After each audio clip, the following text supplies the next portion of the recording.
ल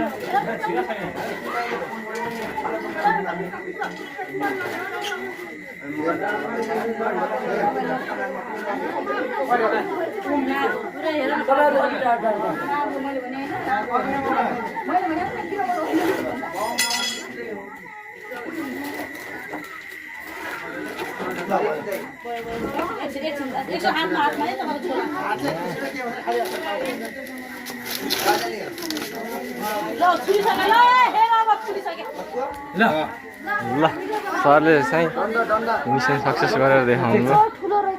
अब यसको बारेमा एकैछिन कुरा गरौँ, म नम्बर दिन्छु तपाईँहरूलाई है। अनि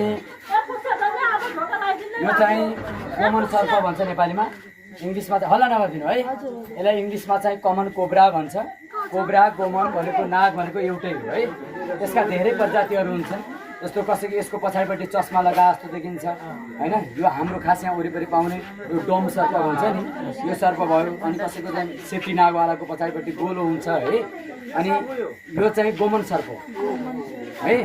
अनि यो सर्प त्यसपछि परेत सर्प, दुईवटा सर्पहरू जो हाम्रो यो एरियामा सबभन्दा बढी मान्छेहरूको डेथ गराउने, मान्छेहरूलाई टोकेर चाहिँ धेरै मान्छेहरू समस्यामा छन्। यो सर्प कहिलेकाहीँ घरमा आउने हो, म्याक्सिमम समय घरभित्र र बाहिर टोक्ने सम्भावना यो सर्पको कम हुन्छ। तर परेत भन्ने जुन गरेज भन्ने सर्प छ नि, त्यो सर्प चाहिँ घरभित्र 90% भन्दा बढी टोक्छ। अस्ति बेलुका मैले लास्ट टाइम एउटा भिडियो चाहिँ सिरानीबाट निकालेको थिएँ। एउटा परेत सर्प मान्छेको जिउबाट मैले राखेको थिएँ, धेरै मान्छेले सेयर गरेको थिएँ होइन।